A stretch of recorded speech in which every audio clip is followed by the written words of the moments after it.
नमस्कार, मैं विनय कुमार वैद्य।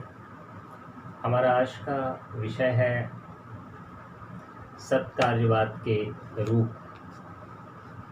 सत्कार्यवाद के सामने एक प्रश्न उठता है कि क्या कार्य कारण का वास्तविक रूपांतर है?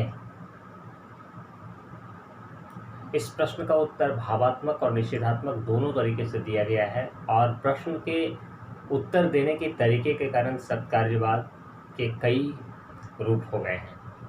भावात्मक उत्तर से परिणामवाद तथा निषेधात्मक उत्तर से विवर्तवाद नामक सिद्धांत का प्रादुर्भाव होता है। सांख्य इस प्रश्न का भावात्मक उत्तर देकर परिणामवाद का समर्थक हो जाता है। उसके अनुसार जब कारण से कार्य का निर्माण होता है तो कार्य कारण का वास्तविक रूपांतर होता है। जब मिट्टी से घड़े का निर्माण होता है तो मिट्टी का पूर्ण परिवर्तन घड़े में होता है।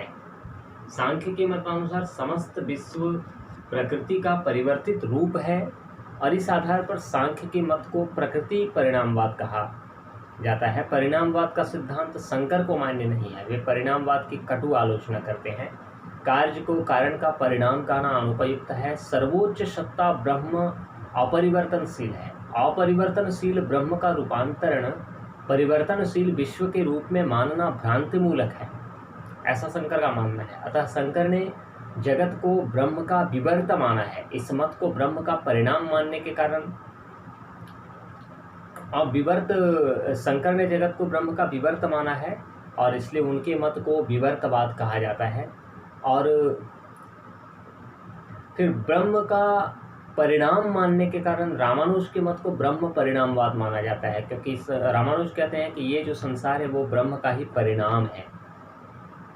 ये सारे सृष्टि का मूल कारण ब्रह्म है, इसलिए रामानुज के मत को ब्रह्म परिणामवाद कहा जाता है। और सांख्य के मत को प्रकृति परिणामवाद कहा जाता है, क्योंकि वो सब प्रकृति के इसके मूल में प्रकृति को मानता है।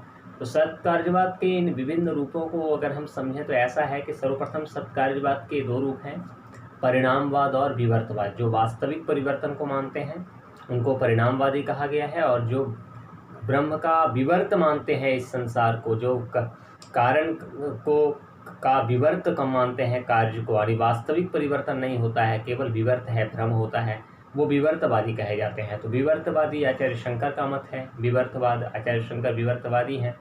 और परिणामवाद में जो मूल सत्ता में ब्रह्म को स्वीकार करता है उनके मत को ब्रह्म परिणामवादी कहा जाता है। जो रामानुज ब्रह्म परिणामवाद को स्वीकार करते हैं वे ब्रह्म परिणामवादी कहे जाते हैं, और जो मूल सत्ता प्रकृति को मानता है वो प्रकृति परिणामवादी कहे जाते हैं। सांख्य का मत प्रकृति परिणामवाद है। तो परिणाम इस तरह से सत्कार्यवाद के दो रूप, परिणामवाद और विवर्तवाद, फिर परिणामवाद के दो रूप, प्रकृति परिणामवाद और ब्रह्म परिणामवाद। परिणामवाद और विवर्तवाद ये दोनों कार्य की सत्ता उत्पत्ति के पूर्व कारण में निहित मानते हैं। कारण और कार्य एक ही वस्तु के दो भिन्न भिन्न अवस्थाएं हैं। इस समता के अलावे इन दोनों में अनेक विषमताएं हैं। परिणामवाद के अनुसार कार्य कारण का वास्तविक रूपांतर है, परंतु विवर्तवाद के अनुसार कार्य कारण का अवास्तविक रूपांतरण है। परिणामवाद कार्य को कारण का परिणाम मानता है, परंतु विवर्तवाद कार्य को कारण का विवर्त मानता है। परिणामवाद कार्य और कारण दोनों को सत्य मानता है, परंतु विवर्तवाद के अनुसार कार्य कारण का यथार्थ रूपांतर है।